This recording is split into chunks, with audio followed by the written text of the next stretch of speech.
Now let me record also. All right. Hello, everyone. Welcome to those who have joined. Welcome to those who will be listening to the recording later on. We are continuing our Bhagavad Gita discussions reading from the second chapter. I'll start with prayers, and I think based on Neelam's notes, this is the 11th discussion that we are having. So anyways, I'll start with the prayers. Om Namo Bhagavate Vasudevaya. Om Namo Bhagavate Vasudevaya. Om Namo Bhagavate Vasudevaya.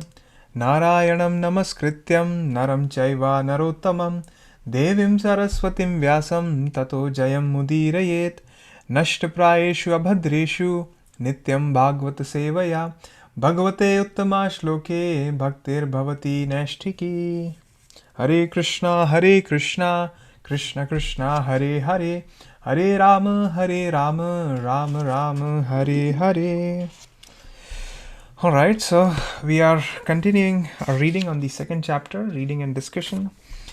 Last week and the previous weeks, we finished the first chapter of the Bhagavad Gita, right? We started with the setting up of the scene, the war being fought between the armies of the Kauravas and the armies of the Pandavas. We saw Arjuna asking Krishna to take the chariot in the midst of the army so that Arjuna can see who is willing to fight and who is on his side of the army, who is on the other side of the army. And when he was looking at that time, the trumpets and the bugles and the conch shells started blowing, signaling that the war is about to begin. And at that point, Arjuna noticed his cousins, his brothers, his uncles, his fathers, his grandfathers, his teachers. And seeing them and seeing the army and thinking about the battle and also thinking about the past of how the events transpired for them to come to the moment where the battle could not be avoided. We saw that they tried all peacemaking methodologies. They tried various ways for Duryodhana to understand, to share the kingdom so that both the parties can rule, because both of them belong to the Kshatriya clan. And the Kshatriya clan is responsible for governance and leadership. But Duryodhana didn't want to give anything. As a result, they tried various ways. When nothing works out, it has to come down to war, right? We know from our Vedic scriptures that the philosophy of Sam, Dam, Dand, Bhed, right? That they try Sam, they try Dam, they try Bhed, and then finally comes Dand. Dand is basically when the war becomes inevitable, and that's the situation here. So Arjuna calls Krishna different names. He refers to him by different names, such as Hrishikesha, such as Govinda, signaling different instances as to why that names becomes relevant, right? So we saw multiple names of Krishna there. Achyuta, that's somebody who never fails. Hrishikesha, master of all the senses, and he could understand the senses of the Arjuna, the mind of the Arjuna. So with those situations, Arjuna gives 4 reasons for why he doesn't want to fight, right? The first reason he gives is that he's feeling compassion. So in the first chapter from verse 28 to 30, we saw Krishna saying that I feel compassionate. I don't want to kill them. I don't want to fight. They are my friends. They are my uncles. No matter they are on the bad side. But still, they are my friends. Maybe they want to kill me, but I don't want to kill them. I understand the relationship. And so he gives a valid reason that I don't want to fight. They are my cousins. They are my friends. The second reason he gives is that even if we fight and even if we win, I won't enjoy it. Why? Because all the people that I'm killing on the path to victory are my friends and colleagues. How can I enjoy the victory when I kill these people? So even if we win Krishna, I don't see any enjoyment. Then he says that then we'll get negative reactions. By killing them, we get accumulate karmic negative reactions. And these negative reactions will affect us. And I don't want that. We are learned people. We understand how negative and positive reactions work, right? For every action, there's an equal and opposite reaction, the law of karma. And so I don't want the negative reactions come to me, and especially the reactions of killing somebody.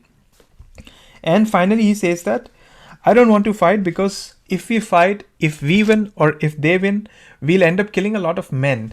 As a result, what's going to happen is that the women, there won't be anybody remaining to protect the children and to protect the women. And nobody will uphold the principles, religious principles and guiding principles of the society.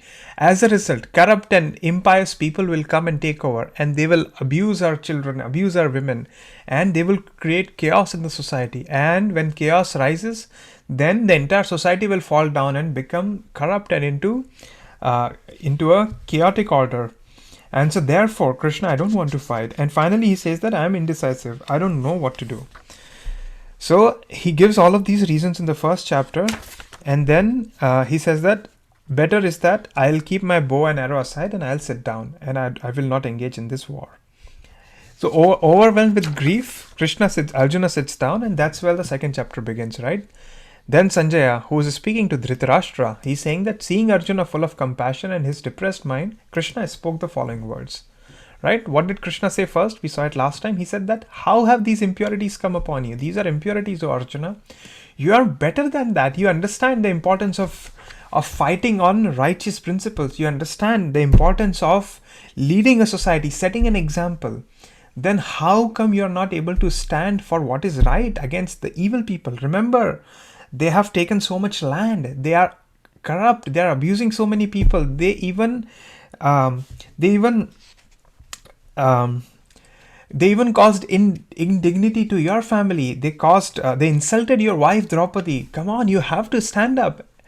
This is not at all befitting a man who knows the value of life. If you understand the value of life, you will understand that it is for upholding these principles and leading a pious life. So these things won't lead you to higher planets, but they will lead you to infamy. People will laugh at you and they say that, look at this Arjuna, look, he ran away because of miserly compassion. Right? So Krishna says that do not yield to this degrading importance. It is importance because you are not willing to fight for what is right. It does not become you. Give up such petty weakness of heart, right? You're feeling compassion, but these men are not worthy of our compassion. When they deserved compassion, we gave it to them. But at this point, at a war, they don't deserve our compassion. They're willing to kill you if you don't kill them. So arise. And so Arjuna then counteracts. What does he counteract with? Counter arguments. He says that, how can I kill these people? They are worthy of my worship. Bhishma and Drona. I played in the arms of Bhishma and Drona taught me every single thing, including the archery. How can I use the same technique to kill the person who taught me? Right? I think I might just live by begging then at the cost of their lives. They may desire worldly gain. They are still my superiors. If they are killed, everything we enjoy will be tainted with blood. So it shows that Arjuna was a pious person actually. Arjuna was a civilized person. He understood that even though others being the superiors, they can't see what they are engaged in. Arjuna was still able to see that. So despite what was happening on the other side, Arjuna still shows gentlemanly behavior here. Then he says that nor do we know which is better, conquering them or being conquered by them. If we kill them, then we should not care to live. Then now they are standing us on the battlefield. So I don't know, Krishna, if I should kill them or being killed by them. What is better? I am thoroughly confused. So then he says, I am confused about my duty and have lost all composure because of miserly weakness. We talked about last time this idea of miserly weakness. The Shastras describe that a miser, kripanaha, the word in Sanskrit that is used is kripanaha. So the Shastras, the Brahma Vaivarta Puran describes that a miser is a person who doesn't know the value of human life and spends it into trifles and into inconsequential activities. So for instance, if somebody knows that this human life is for achieving self-realization, achieving spiritual goals, and still engages in material mindset, material understanding, then that person is considered as a miser. Why? Because he has this entire treasure of a spiritual knowledge within him, this spiritual intelligence and guidance within him, this capability, but he doesn't use it. Instead, he chooses to focus on material problems of life. And that's why such people are called as misers. So Arjuna is accepting that I'm losing it because of miserly weakness. Why? Because I'm not focusing on higher goals. So this shows that Arjuna is a learned man, but because the gravity of the event was such that he lost all his composure. He couldn't think straight. So then he's asking that you tell me what is best for me. I am your disciple and a soul surrendered unto you. Please instruct me. And we saw the importance of a guru, a teacher. That when we come into face such situations where we don't know really what needs to be done, we need guidance. And that guidance has to come from a higher authority, from an authority who is authorized, not from anybody. When we take guidance, we take from somebody, for example, if we take career guidance, we take from somebody who's established, not for anybody, any random person on the street. We go to a person who is established, who knows what he's talking about, who has guided other people, and then we trust them. And then they guide us, and that helps us. So similarly, we have to understand when we need spiritual guidance, where do we go? There are so many spiritual teachers out in the world, but how do we know which teacher is the right teacher or which path is the right path? That's why we need books such as the Bhagavad Gita, such as the Srimad Bhagavatam, such as the other Vedic texts and Vedic wisdom, because they help us, they guide us in truly understanding what is the path that we need to take. And Arjuna finally said that I can find no means to drive away this grief. It is drying up my senses. I will not be able to dispel it even if I win a prosperous, unrivaled kingdom on earth with sovereignty like the demigods in heaven. So Krishna, I don't know how to drive away this grief. You have to help me. Just like we need guidance, we need divine guidance, we need therapy, we need assistance from others. That's exactly what Arjuna is asking for. That he's asking for help. You help me, Krishna. You are my best friend and now you are my guru. I am your disciple. Shishyasya teham. That's the Sanskrit word he's using. Shishyasya teham sadhi mam tvam prapannam. Therefore, Krishna, help me. I am unable to dispel it even if I win prosperous unrivaled kingdom, right? No amount of material gains will help me drive away this grief. So we talked about this idea previously. Albert Einstein once said that you cannot solve a problem from the same level of consciousness that created it. So what he's saying is, for material problems, you need spiritual solutions. So spiritual solutions are the solutions that could help us. So therefore, Arjuna now is, after having given all these arguments, we start looking from verse number 9. We looked at till verse number 8 last time. So verse number 9, we'll start with the Sanskrit and then the text and the word for word meaning and the text. So Sanjaya Uvacha. Sanjaya said, Evam muktva rishikesham gudakesha parantapa na yotsya iti govindam uktva tushnim babhuvaha. Synonyms. Sanjaya Uvacha. Sanjaya said, Evam, thus, Uktva, speaking, Rishikesham, unto Krishna, the master of the senses, Gudakesha, Arjuna, the master of curbing ignorance, Paramtapa, the chastiser of the enemy, Na Yotsye, I shall not fight, Iti, thus, Govindam, unto Krishna, the giver of pleasure to the senses, Uktva, saying, Tushnim, silent, Babhuva, became, ha, certainly. Translation. Sanjaya said, having spoken thus, Arjuna, chastiser of enemies, told Krishna, Govinda, I shall not fight, and fell silent. So a few interesting things about this verse. First of all, Arjuna is being called as Paramtapa, right? Chastiser of the enemies. So Paramtapa means that even though he was overwhelmed with grief, he was still able to fight all these enemies because he has shown by his credentials. So that's why a name for Arjuna used here is Paramtapa, right? Then a name for Krishna used here is Rishikesha, the master of the senses. We have previously seen that this means, Rishik means senses and Ishaha means the master or the controller. So Rishik Ishaha, Rishik Dhan Ishaha in Sanskrit. If you do Sandhi Vichad, if you break it apart, then Rishik Dhan Ishaha iti Rishikeshaha. That means that master of senses. That means Krishna controls all these senses. When we purify our senses, then our senses are guided by a divine spiritual intelligence. That's what it means. So Krishna, who is the representation of the divinity, who is the divinity, he is able to control the senses. Arjuna is also called here as Gudakeshaha. Gudakeshaha means that master of curbing ignorance. That although Arjuna, he's right now overcome by ignorance, but he is capable of controlling that ignorance and curbing that ignorance. So that's the potential of Arjuna. And Govinda, Krishna, who gives pleasure to the senses. Right? Govinda also means somebody who knows it all, the knower of everything. He is the God. God is omniscient, omnipotent, right, and omnipresent. So omniscient aspect of God is also sometimes known as Govinda. Apart from somebody who gives pleasure to the senses. So Krishna, Arjuna saying that I won't fight, I shall not fight. And he fell silent. Tushnim, he remained silent. Prabhupada further explains in his commentary that this indicated that Arjuna was for the time being overwhelmed with false grief due to family affection. He surrendered unto Krishna, the supreme spiritual master, as a disciple. This surrender to Krishna, this accepting of a teacher, accepting of a guiding light in his life, it means that he would be enlightened with perfect knowledge pretty soon of self-realization. And then he will surely fight. Right? So therefore, and this is essentially the start of Bhagavad Gita in one sense, that Arjuna says that Krishna, I don't know what to do. Please help me, please guide me. And then Krishna's instructions is what forms the Bhagavad Gita. So even up till now, we are still seeing we are getting ready for the instructions of Krishna coming soon. So that's verse number 9, that I don't want to fight. So finally he gives all his arguments and finally says, I am done. I don't want to fight. Right?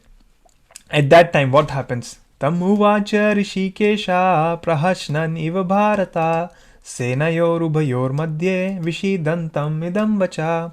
Tam, unto him, uvacha said, Rishikesha, the master of the senses, Krishna, prahashan, smiling, iva, like that, Bharata, O Dhritarashtra, descendant of Bharata, senayo, of the armies, ubhayo, of both parties, madhye, between, Vishidantam, unto the lamenting one, idam, the following, vachaha.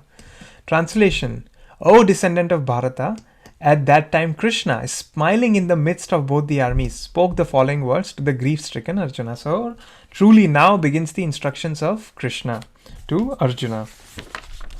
Right? Krishna is smiling here. It is said that the Acharyas have described previously that the reason Krishna was smiling is because Arjuna has chosen to become his disciple. So he becomes happy in one way that Arjuna is accepting now.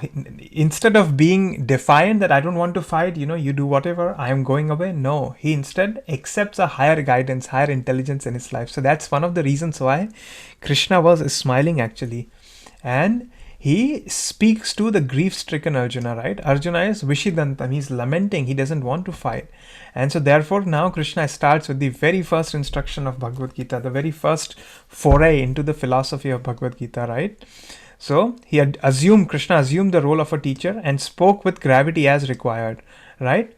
So it appears that the talk between the master and the disciple was openly exchanged in presence of both the armies, so that all were benefited. So the talks of Bhagavad Gita are not for any particular person, society, or community, but they are for all, and friends or enemies are equally entitled to hear them. So the instructions of the Bhagavad Gita, if we see as we go, it's non-sectarian. Krishna doesn't say that this applies only to Hindus or Christians or Indians or this or that. No, he's talking from the level of as a spiritual soul, and we are all spiritual souls. We are inhabiting these various bodies which are external differences, but internally we are all same. We are all the same divine spiritual consciousness. So that's why the instructions of Krishna are non-sectarian. It applies to anyone and everyone, and that's why teachers, great philosophers such as Henry David Thoreau, Emerson, Gandhi, Einstein, they all derived great wisdom and inspiration from the Bhagavad Gita, because Bhagavad Gita is non-sectarian in nature. And so on the battlefield now, the talks between a master and the disciple begins. And we see this all the time, even in material situations also, not just scriptural or religious circumstances, that the talks between a teacher and a student becomes very important. And what to speak of the talk that's regarding the purpose of human life, that is regarding self-realization, because we previously established that one of the reasons of Bhagavad Gita is self-realization, establishing self-realization in the hearts of living entities. That who am I? What is the purpose of my life? What am I here for? It is the question, the $1,000,000 question that has been asked for generations. We saw from Aristotle, from know thyself, to Descartes, cogito ergo sum, I think therefore I exist, to modern day philosophers such as Schopenhauer, Hegel, to atheistic consciousness-based philosophers such as Daniel Dennett, Sam Harris, that consciousness is something that exists, but what is that consciousness? What is that idea of I? What is that idea of me? That's the quintessential question that has been asked throughout civilizations. And the Bhagavad Gita has answered that questions from ages beyond. And so that's the question that is being answered here. Krishna trying to explain to Arjuna, who are you? And what is really your duty on this battlefield? What you are experiencing in this life, is that all, or is there more to it? And these are the questions. So now let's look at the very first instruction of Krishna to Arjuna. 2:11. Shri Bhagavan Uvacha Ashochayananvashochastvam Pragnavadamscha bhashache Gatasunagatsumsascha Nanushochanti Pandita. Shri Bhagavan Uvach, the Supreme Personality of Godhead said. So we can see how Krishna is referred here. Shri Bhagavan Uvach. The Bhagavad Gita describes him as the Shri Bhagavan, the ultimate personality of Godhead, the Supreme Personality of Godhead. That means he is the Supreme. He is a person of divinity of Godhead. Ashochayan, not worthy of lamentation. Anvashochaha, you are lamenting. Tvam, you. Pragyavadan, learned talks. Cha, also. Bhasase, speaking. Gata, lost. Asun, life. Agata, not past. Asun, life. Cha, also. Na, never. Anushochanti, lament. Panditaha, the learned. Translation. The Supreme Personality of Godhead said, while speaking learned words, you are mourning for what is not worthy of grief. Those who are wise lament neither for the living nor for the dead. What a powerful instruction. The very first instruction that Krishna gives. What is he saying? That it seems like you're speaking learned words, right? You're talking about compassion. You're talking about reactions. You're talking about the establishment of a righteous society, right? You're talking about upholding the principles. You're talking about not corrupting the society, right? You're talking about giving respect to your elders. So these are learned words. That's right. But what are you doing, Arjuna? You are mourning for what is not worthy of grief, right? You are mourning for something temporary in nature. It is not even worthy of grief. And what is that? Those who are wise lament neither for the living nor for the dead. If you are truly wise, then a wise person doesn't lament for the living people or for the dead people. Why? Because a wise person understands that we are not this body, right? We are actually beyond this body. Thus, Bhagavad Gita gives a hierarchy of this human body. So the Bhagavad Gita says that first of all, we have the gross body, the physical body that we see, right? This gross body is made up of 5 elements. These are the 5 principles actually. The principle of solidity, the principle of liquidity, the principle of gas, right? Vapors, the principle of heat, and the principle of space. So earth, air, water, fire, and ether. These are the 5 principles actually. These are not the elements that we see actually, not the earth, but earth that we see is comprised of that element. So these are 5 elements of solid, liquid, gas, then energy or heat, and the principle of space. So these are the 5 elements. So this human body, if you can see, it's comprised of all of these 5 things. We have solid things in the body, we have liquid in the body, right? We have gas in the body, we have energy, heat in the body, and then we have space in the body. So these 5 elements, it's a different way of looking at the reality. In the modern science looks at the world according through the periodic table. It's said that it is comprised of various elements, multiple elements combined. But there's another way that the Vedic wisdom talks about. Vedic wisdom looks at it through these 5 principles. So this body is made up of these 5 principles, right? Earth, air, water, fire, and ether. But above that, there is another body. There is the subtle body. So the gross body is this, then there is a subtle body. Now subtle body is comprised of 3 things. The scriptures, the books say, the Vedic wisdom says that the subtle body is comprised of mind, right? Our mind, our intelligence, and our false ego. That there is a false ego that makes us think that we are this body. So this false identification, mind and intelligence, these are 3 subtle things. And above that is the pure spiritual essence, the spiritual being, or the soul, or the consciousness, or the seat of the consciousness. So consciousness is truly beyond all of these 3 things, all these bodies. So Arjuna, what Krishna is saying here is that Arjuna, you are lamenting for the gross external body, right? You are lamenting for that, which is already dead. It's not even there. This body, it's dead matter. The only reason why it is full of life is because of the presence of the consciousness, the spiritual spark in the body. But what are you lamenting for? You're lamenting for something that is truly external. And that's why you, while speaking learned words, you are not at all acting like a learned. So Prabhupada here explains that he's indirectly calling him a fool. That you are talking like a learned man, but you do not know what is learned, right? One who knows what is body and what is soul does not lament for any stage of the body, neither in the living nor in the dead condition. A person who understands that we are actually all spiritual souls, then they don't lament for the body. They understand that the soul always remains. It's not affected by what happens at the bodily platform. So therefore, Arjuna, Krishna is saying that be wise. If you're truly wise, you won't lament. So wisdom is actually, so this even gives us an insight into what wisdom is, right? So the very first understanding of wisdom is to differentiate, to be able to differentiate between matter and spirit, right? Wisdom doesn't mean that we are armchair philosophers, right?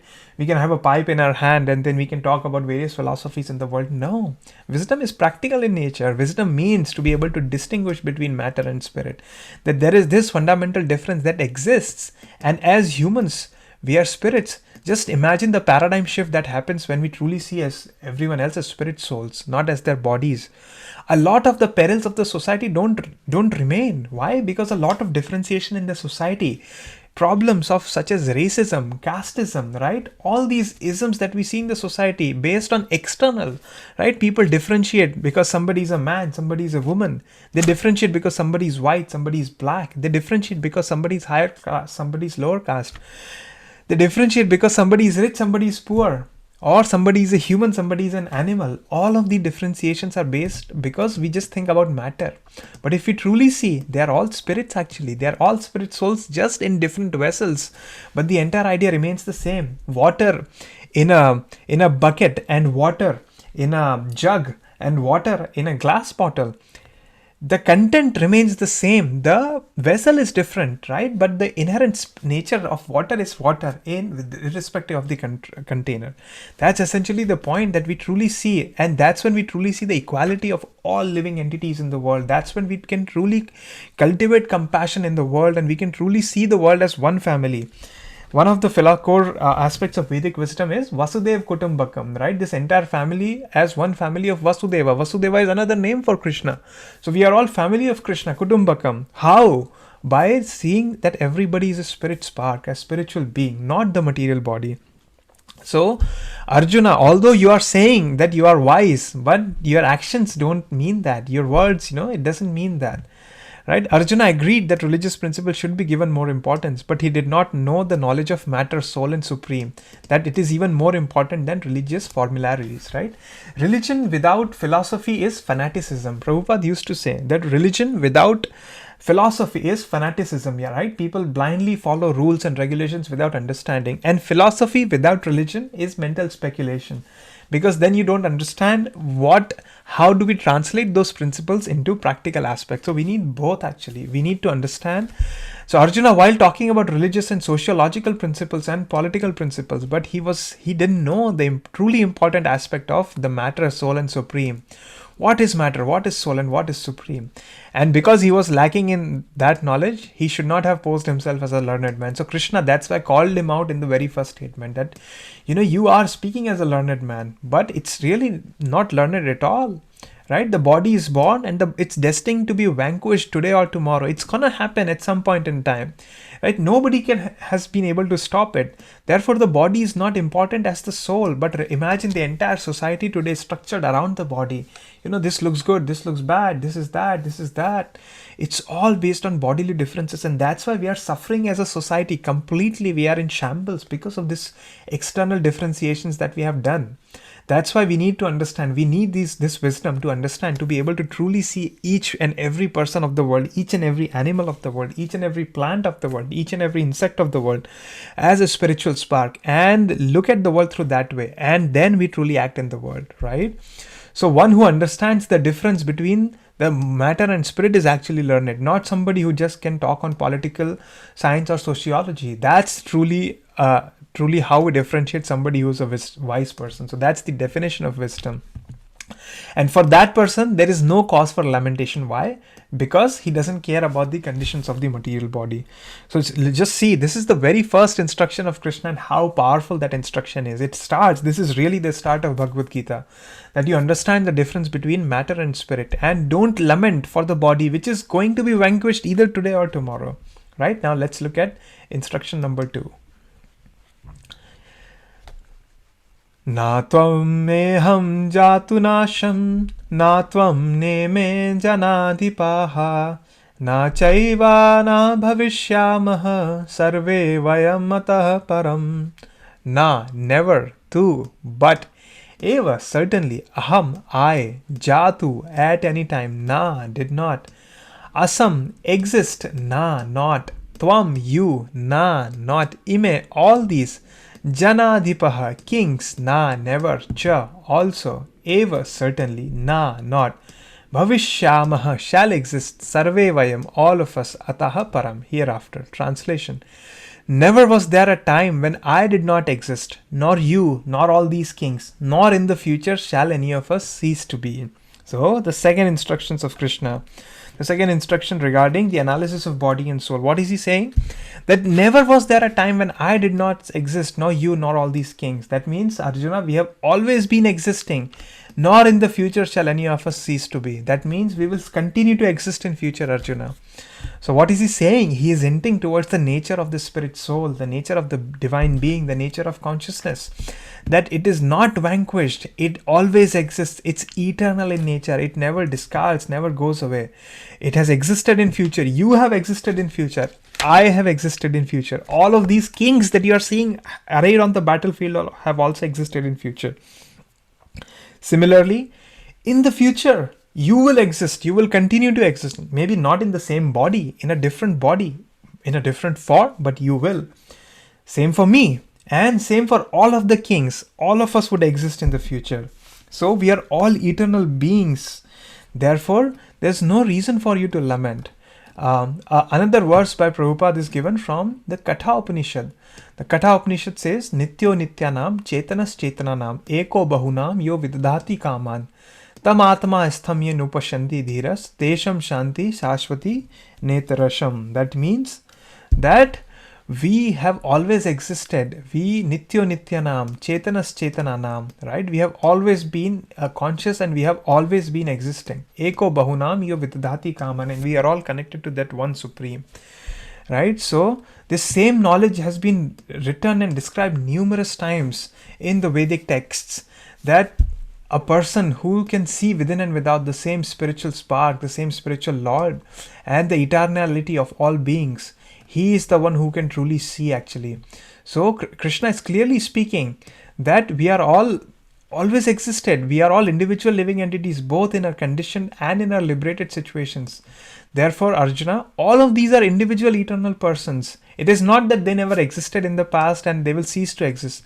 They continue to exist they have existed in the past, they will exist in the future. Therefore, there is no cause for lamentation. Why would you lament now when you understand that they have always existed? Essentially, you're not even killing them, right? The spiritual soul spark can never be killed. So why are you even afraid? Why are you even doubtful? Now, why does this happen? This happens because of the covering of Maya or illusion, right? We are covered by illusion. What is that illusion? The illusion is that we think the temporary to be permanent. That's the illusion, right? For example, if in the darkness, sometimes we see a rope hanging from the tree, we may mistake it for snake, right? That's an illusion. But when we throw light on it, that's when we realize, oh, that's actually not a snake. I was getting scared for no reason. That's a rope. Exactly the same way we should look at the world. That we are getting illusion. We are affected by this world, by upheavals that happen in our life, both positive activities and negative activities. Why? Because we think that we are the body. We think that everyone else is their body. And that's when they leave, we go into so much suffering in the world. Why? Because we associate ourselves with the body, and that's why we suffer so much. But it's that result because of that ignorance. So what do we need? We need the light of this wisdom, the light of the wisdom to tell us that actually there is really no cause of suffering in the world. We should look at the spirit soul. We should look at everyone as the spiritual spark. And that's how we can truly see this world, right? So that's why he further explains that there is a group of philosophers in India called the Mayavada philosophers. The Mayavadi philosophers say that even Krishna gets confused by the Maya, but that's not the case. Krishna is authoritative. He can never be subject to illusion. He further explains this in the Bhagavad Gita, that Maya Adhyakshena Prakriti Suyate sa Characharam, that this nature, this Prakriti is acting under my nature. So how can I be subject to something that I am the controller of? So similarly, Krishna is speaking about the eternal individuality. He is individual in future. He always remains individual. Some people think that, especially in India, there's a common theory that we merge with the divine. Right? We are all supreme. We are all God, and we merge with the divine. But no, Krishna is explaining here that that's not the case. You are eternal and individual. Similarly, I am eternal and individual. You are eternal and individual. And all of these kings are eternal and individual. So we all have our individual existence after this body has been given up also. We continue to exist as individual beings. We never merge or never become one with anyone. Right? That's the entire philosophy of Bhagavad Gita. So it is further given and accepted in this as we move further. right? So this spiritual individuality is basically understanding that spiritual individuality is self-realization, right? Understanding that we are the body is the cause of suffering and ignorance and illusion, and understanding who we are. So when the question is asked who we are, when we say that, oh, I am this person, oh, I am this body, oh, this, I am this name, I am this nationality. No, we are not. Why? Because we give it all up.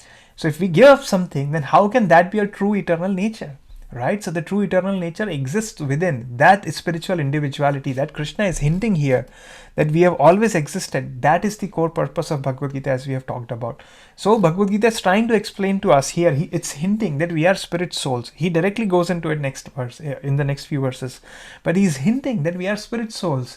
So that's one level of self-realization, understanding ourselves as not the body, but at the spirit, as a spiritual being, and seeing everyone else also in that light.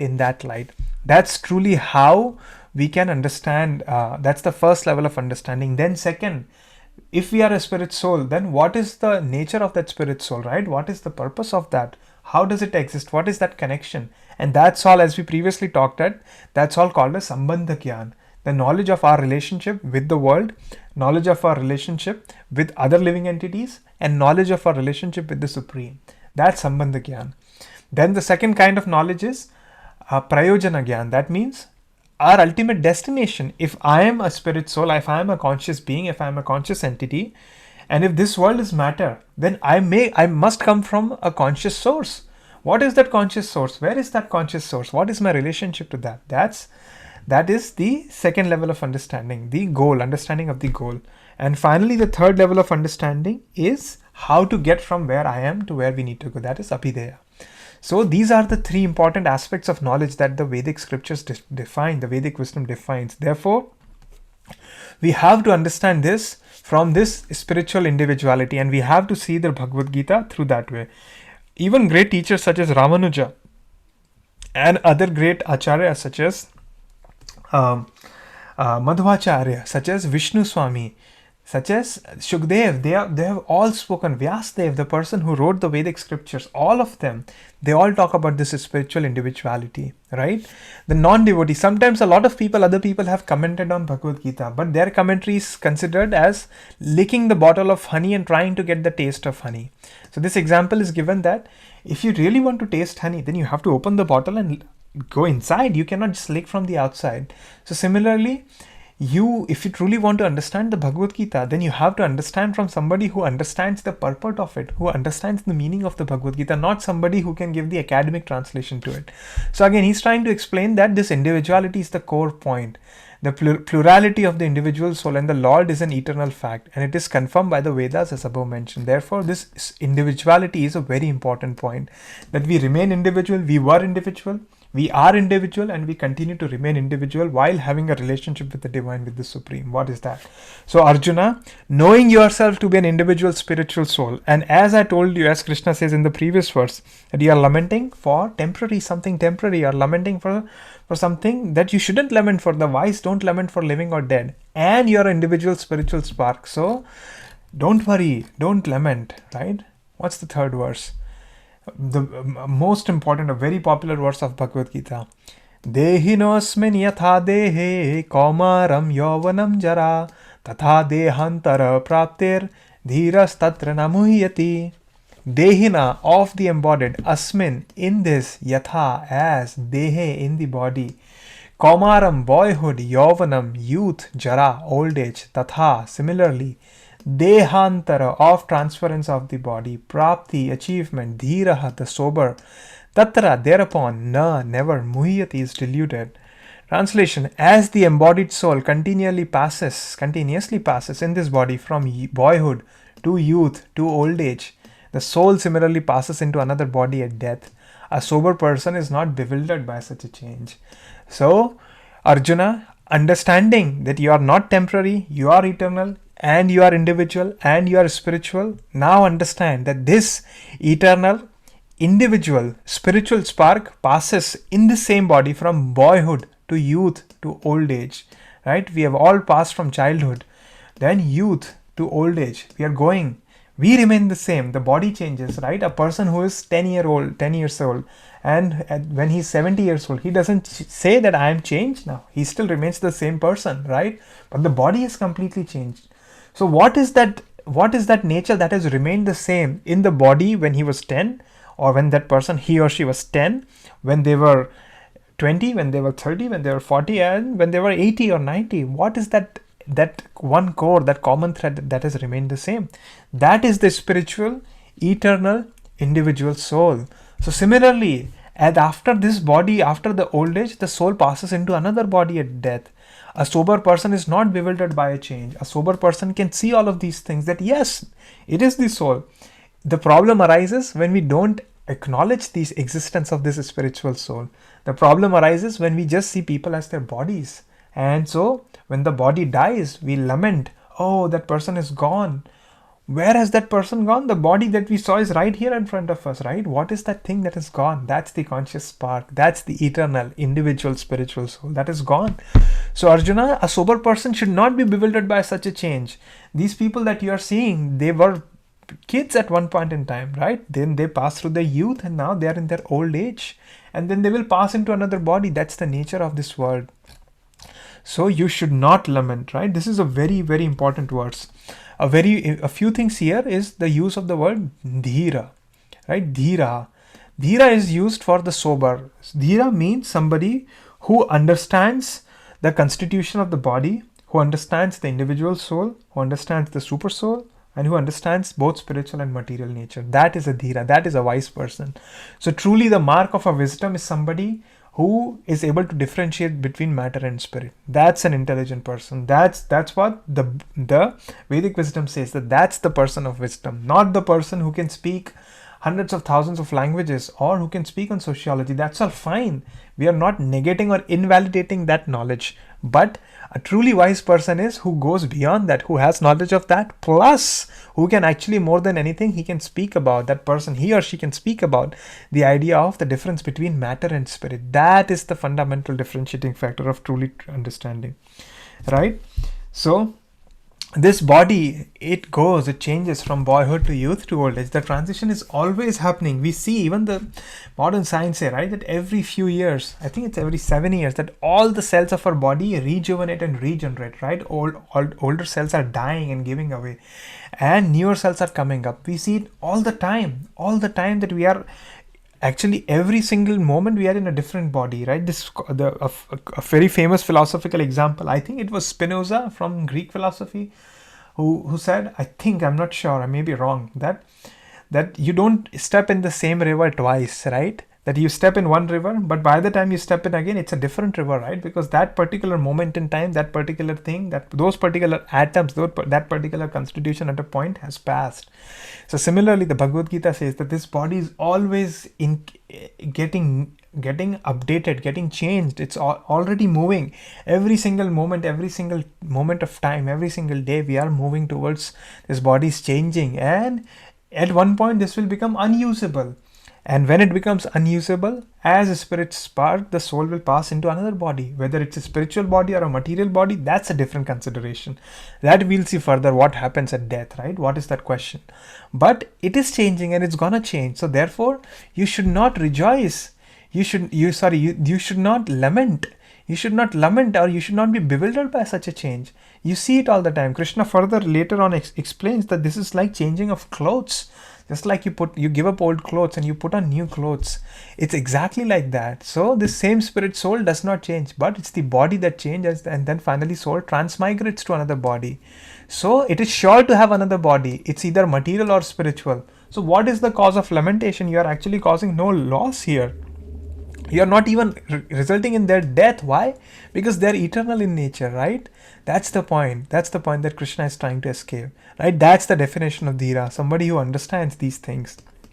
He's never deluded by the change of bodies, right? That is the important point. Prabhupada again explains the Mayavad philosophy that people say that, we become into supreme, we merge into supreme, but that's not true. We maintain our individual existence. We continue to maintain our individual existence after this passing away of this body. So therefore, Arjuna, Understand. Don't be deluded by Maya. Understand. Don't be deluded by illusion. Right? Understand that you are an eternal spiritual spark. These living entities are eternal spiritual spark. And I am also an individual eternal person. Therefore, you have no reason to lament for their bodies, which is already changed. You didn't lament when they gave up their childhood body and they became youth.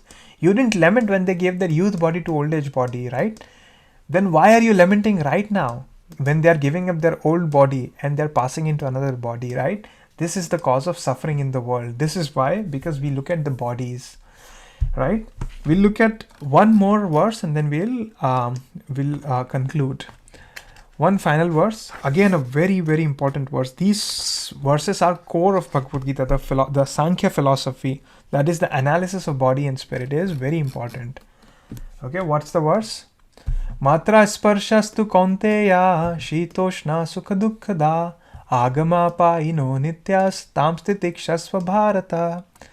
Matra sparsha, sensory perception, tu, only, kaunteya, O son of Kunti, shita, winter, Ushna, summer, Sukha, happiness, Dukha, and pain, Daha, giving, Agama, appearing, Apaina, disappearing, Anitya, non-permanent, Tan, all of them, Titikshasva, just try to tolerate Bharata, O descendant of the Bharata dynasty. So what is Krishna saying? O son of Kunti, the non-permanent appearance of happiness and distress and their disappearance in due course are like appearance and disappearance of winter and summer seasons. They arise from sense perception, O Shayan of Bharata, and one must learn to tolerate them without being disturbed. Very important instruction again. What is Krishna saying? That happiness and distress in the world, right? We go up from a period of happiness to a period of distress to a period of happiness. What are these? They are non-permanent, right? They are non-permanent. Their appearance is non-permanent. And their disappearance is non-permanent, because as they appear, they disappear, and as they disappear, they appear again. It's like appearance of the seasons, like winter and summer seasons. They arise from sense perception, matra sparsha. They arise because you, as a spirit soul, are using the senses of the body to perceive the world. And that's when you experience that something gives you happiness or something gives you pain. Sometimes a same event can give us happiness or pain depending on our sense perception. For example, a cricket match. Let's say India is playing Australia, right? If you identify yourself as an Indian and if India wins the match, you're rejoiced, you're happy. But if you identify as an Australian, that same event will cause you pain, right? Why is it happening? It's happening because of sense perception, matra sparsha. And they are like the passing of seasons. Just like seasons come and go, happiness and distress will come and go. And one must learn to tolerate them without being disturbed. Arjuna, you should tolerate them. Why? Because neither of them apply to you. Neither of them relate to you. They relate to the body and the sensory perception. You are more than sensory perception. So you should not be bewildered by it. You should not be affected by it, and you should learn to tolerate. So this is a solution to a lot of problems in the world. What is the solution? Just try to tolerate. That when suffering comes, and not just negative things that we have to tolerate. The interesting idea here is that we have to also tolerate the happiness. Now it's a weird concept, right? How do we tolerate happiness? What does that mean? It means that when happiness arises, what happens? We rejoice, right? And when sadness, when distress arises, it becomes unbearable for us, right? That's because we rejoice when something comes and then we hate when something the opposite happens. But we are really not related to both the events. So we have to learn to tolerate this so that we can tolerate this. We have to tolerate. Why? Because happiness is associated with the body. I am a spirit spark, so the happiness is not related. I can participate in it, but I should not be affected by it. I should be learning to tolerate. So Krishna is telling Arjuna, learn to tolerate. Even if you think that these things will cause you happiness and distress, as Arjuna says in his second argument, I don't see any reason for happiness. Krishna is saying just learn to tolerate without being disturbed, because the happiness and distress will continue, will carry on. This is the nature of non-permanent happiness and distress, right? It goes on. Right? The example that is given is according to Vedic injunctions. Some sages, they wake up early in the morning during Magh, January, February, and it's very cold and they take a cold shower at that time. Right? Sometimes a woman has to cook in the kitchen in the months of May and June, the hottest part of summer season, but one has to execute his duty in spite of climactic inconveniences. Right? Therefore, as a Kshatriya, it is your responsibility. It doesn't matter whether it causes you happiness or distress. It is your duty to perform. So you have to fight. Two important names of Arjuna are given here, right? Kaunteya, right? Kaunteya means the son of Kunti, right? That's the name. And Bharata means he is the descendant of Bharata. So basically, it's a reference to both his parents' side and his father's side, his mother's side and father's side. That means he's coming from a great heritage, right? A great heritage brings responsibility in the matter of proper discharge of duties. Therefore, you cannot avoid fighting. So, to conclude, we looked at verses 9 to 14 today. These are very, very important verses of the Bhagavad Gita, almost kind of very core verses of Bhagavad Gita, right? We saw that we saw the previous chapter of the problems that Arjuna was experiencing, why he didn't want to fight. He was experiencing compassion, right? He didn't want to fight because it will lead to negative reactions. He didn't want to fight because he didn't see any victory. And he didn't want to fight because he wanted to keep up family traditions. So, and because he was indecisive, because of all of these reasons. And so we saw, he tells Krishna that I don't want to fight, I might beg. I really am done with the world. And he says that I shall not fight. This is miserly weakness, I understand. But he does a very important thing here. What does he do? He accepts Krishna as his guru and he surrenders himself as a disciple. And whenever that happens, whenever we surrender ourselves to a higher authority, a wise authority for wisdom, something amazing happens. Knowledge starts flowing, right? Knowledge doesn't come when we are, in a puffed up position. We cannot not approach a teacher and say, give me knowledge, this. No. How do we approach? We ask for it. We surrender ourselves to the teacher. The teacher, I don't know anything, please help me. And then the teacher guides us. It's the same principle here that Arjuna, he says that I am a soul surrendered unto you. I don't know. I've lost all composure. I'm confused. You tell me. And Krishna, being the embodiment of the perfect guru, finally gives the teachings and the explanations. He says, I cannot find any means to drive away this grief. So you have to help me. Even if I win something, even if I win the highest material benediction, still won't be happy, right? So no amount of material happiness would make me happy. Another indication to us, right, that we need spiritual solutions to our material problems in the world. We cannot solve them with the material understanding. No amount of money would be able to solve some of these problems that are arising in our heart, right?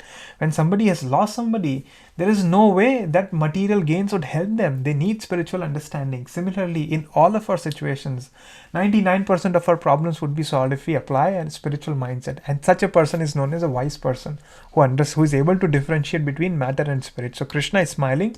He responds that you are speaking learned words, but you are mourning for something that is not worthy of grief. Why?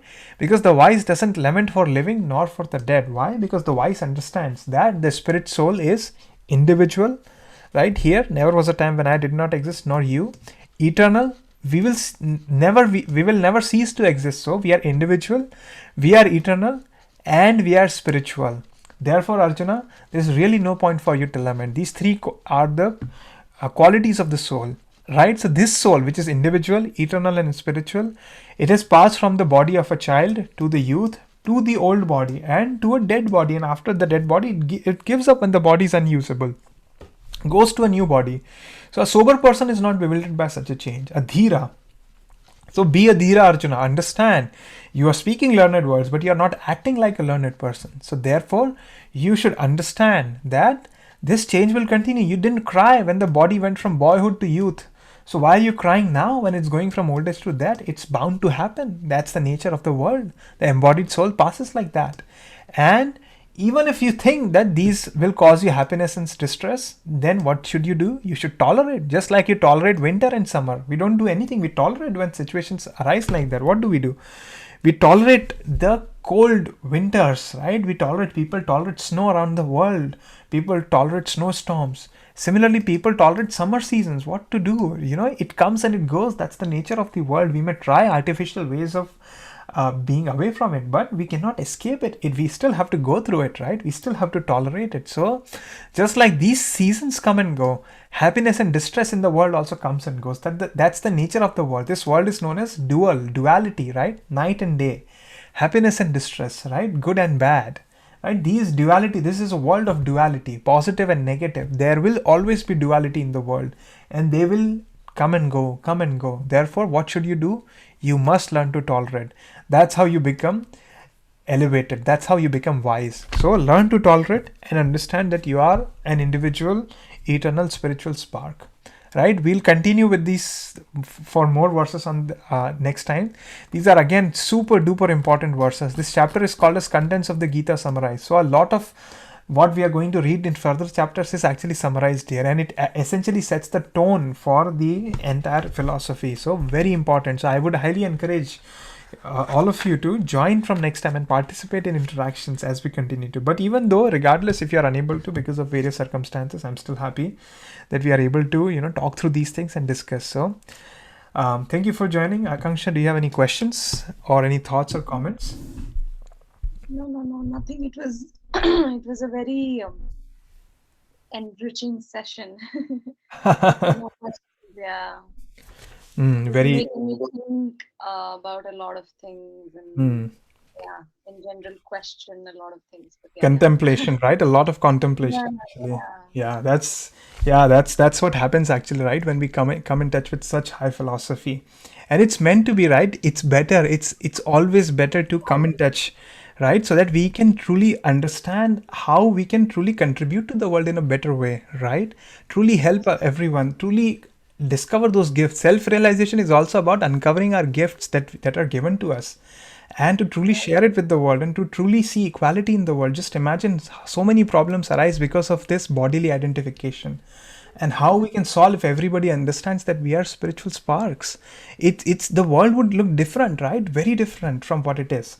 So that's why it is very super important. That's one of the reasons why it motivates me actually about Bhagavad Gita is this entire mindset of true equality in the world, actually, not just, based on physical attributes, but true equality, irrespective of genders, irrespective of bodily situations, irrespective of nationality. Anyway, I'm really glad you found it contemplative. There's a lot to unpack actually as we move forward. So that's why it's a journey of a spirit soul, right? That's the self realization. But this is really the first step. Up until this point was just background, right? Of getting to this Yeah. point, so that this lessons, it hits the nail.